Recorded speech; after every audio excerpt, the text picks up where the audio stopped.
Hi everyone and welcome. You're with Jackie Mayer from MD Everywhere's Credentialing team.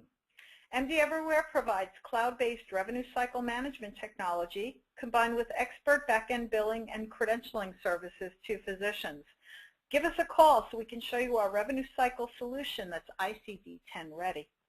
I'd like to thank you for joining our Express webinar today. We'll keep it to just 15 minutes. Quick housekeeping note, if you have questions, type them into the questions chat window on your control panel as you think of them, and we'll follow up after the webinar. Yes, everyone will receive a copy of the recorded webinar, but you can also log on to our YouTube channel and watch the webinar there as well as our other content. Let's get started. Today we'll cover some topics related to a practitioner's information listed on public databases, such as health department listings, NPPES, websites, and physician rating services such as health grades. We'll move on to a cautionary note on how extremely private and protected repositories of your information, such as CAQH and NPDB, must be monitored and audited periodically for accuracy. Your passwords are the key to ensuring privacy. Finally, we'll issue general reminders related to obligations to update your information with NPI, Medicare, and Medicaid when changes are made. In summary, your information is out there for public and private use, so protect it and verify its accuracy periodically. Perform an annual credentialing checkup. First, information on you and your practice is available on public databases such as plan websites, state health department listings, and the NPI website. Also, physician rating services like Health Grades and WebMD may be listing you without your knowledge or consent.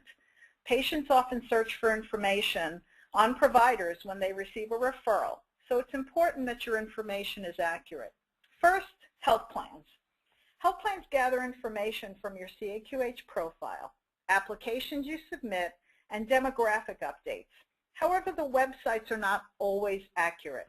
Check your top plans annually to verify all of your practice locations are represented, your hours are correct, and that all product lines are listed. If anything is missing or incorrect, there may be a web portal to electronically update your demographic information or to submit a change. However, if you're missing lines of business, for example, Medicare Advantage doesn't show up under your profile, or you're not par for HMO according to the profile, or you cannot locate your name at all, you'll need to contact the local contracting office for the plan or your assigned rep if there is one. This is often how our staff here at MD Everywhere will identify errors in plans having loaded your information incorrectly or changes which may have occurred of which you're not aware. Next, check the state websites where you're licensed. These state medical board listings are used to verify your licensure as well as for consumers to gather information. They generally do not require a login. If your information is not correct, contact the applicable state to review their files. Some states require you to maintain the information residing on these databases, so know your obligations with regard to data submission and updates. When you renew your state license, review the requirements and furnish current information within the timeframes required. Next, your NPI profile. Perform an NPPES search for your NPI and that of your group. Make sure the taxonomy codes and state of registration are correct, that your name is accurate, and that you're listed as an individual for your individual NPI and as an organization for your group NPI. Log in and change any incorrect information. Many NPIs were created in 2006, and if your practice has changed or if you have moved, your NPI must be updated. We'll come back to NPIs in our next segment when we talk about secure sites. Finally, hospitals and public rating sites. Hospitals where you have privileges or an employment arrangement may list you on their websites. Review the listings and contact the medical affairs office if there's an error in your practice or specialties listed. Public sites such as Health Grades, WebMD, Vitals.com, and RateMyMD may list you even though you have not requested to be published.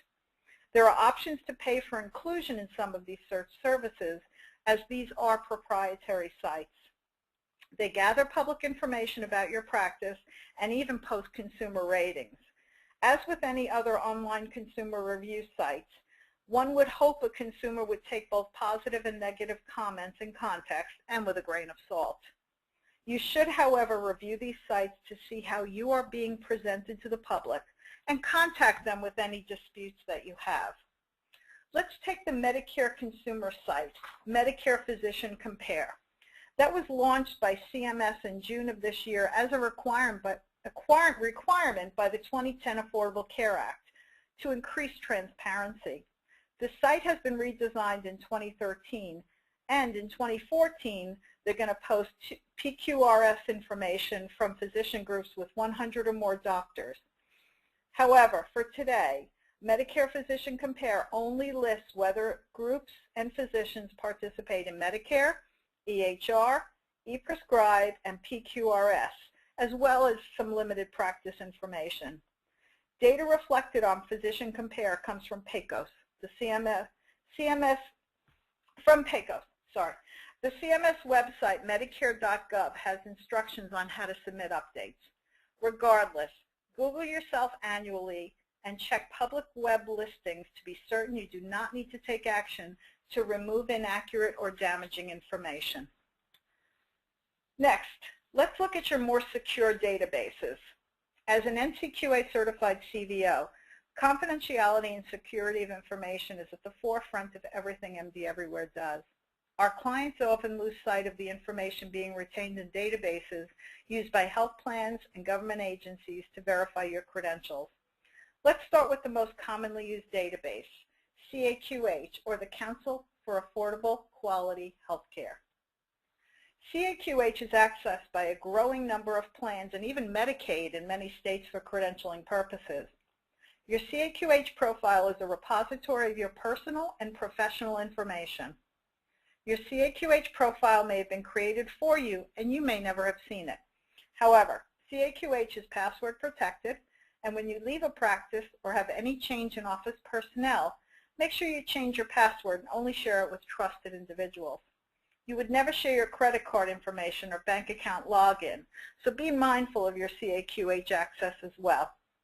Log into your CAQH profile annually and check it for accuracy. Review entries for your malpractice cases and make sure updates are made as you are dropped from cases, new cases arise, or claims are settled or have judgments. You or your designee are attesting to the accuracy of the data in CAQH, so please review its contents. While we're on the topic of credentialing, please look at your CVs. Remove your social security number, date of birth, home address, telephone number, names of your spouse and children. If you need this information for a specific reason, you can create a one-off CV, but these are widely circulated. Please remove your personal information. I've seen plans accidentally publish physicians' home addresses and telephone numbers in error. This is difficult to resolve. Next, NPDB. Your National Practitioner Data Bank profile was established in 1986 to restrict the ability of incompetent healthcare practitioners to move from state to state without disclosure or discovery of previous medical malpractice payments and adverse action history. These adverse actions include licensure, clinical privileges, and DEA actions, as well as exclusions from participation in Medicare, Medicaid, and other federal health care programs. Hospitals, health plans, and other authorized organizations access your NPD profile to verify the absence of sanctions or significant quality issues upon credentialing. Annually, you may want to perform a self-query. You complete an online application, you review your report, and all for a fee of $8. There's a process to dispute items appearing in your report, and we recommend you do this. Finally, your Medicare information in PACOS. PACOS is the provider enrollment chain and ownership system. Physicians and entities should request secure online PACOS access to review or modify their Medicare information. Medicare requires that any significant changes are reported to them either via PACOS or using a paper application within 30 days. Any changes in your practice, such as correspondence address, telephone number, and persons authorized to update your information or group affiliation, must be updated with Medicare. Your secure NPI profile review is part of the Medicare verification process. Yet practitioners often fail to update their NPI profile when they relocate or change their main business address or practice address. Changing of your taxonomy code, for example, for graduating residents, is a common oversight. Once you complete training, your profile should no longer reflect you as a student. The NPI application terms of acceptance state, I agree to keep the NPPES updated with any changes to data listed on this application form within 30 days of the effective date of the change.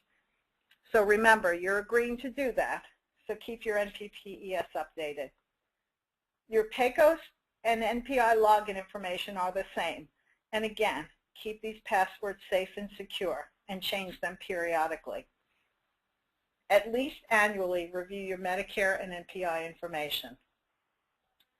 Now the change-up. If you're a baseball fan like me, remember the change-up. When something significant changes, you'll need to change up the information listed on your public websites and personal information websites. Some of these are address and telephone numbers, specialty, bank account information, remittance or P.O. box information, your credentialing contacts, email contacts, your credentials such as DEA numbers and license numbers, hospitals you're affiliated with, and your CV if there are changes made. Next, some tips. Perform your annual credentialing checkup on public as well as secure locations.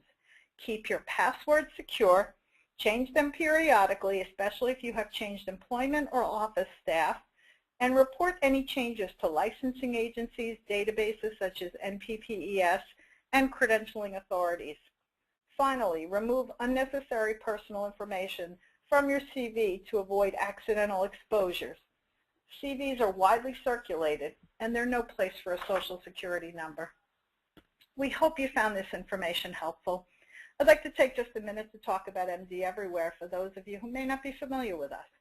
We provide cloud-based revenue cycle management technology and expert back-end billing and credentialing services to physicians.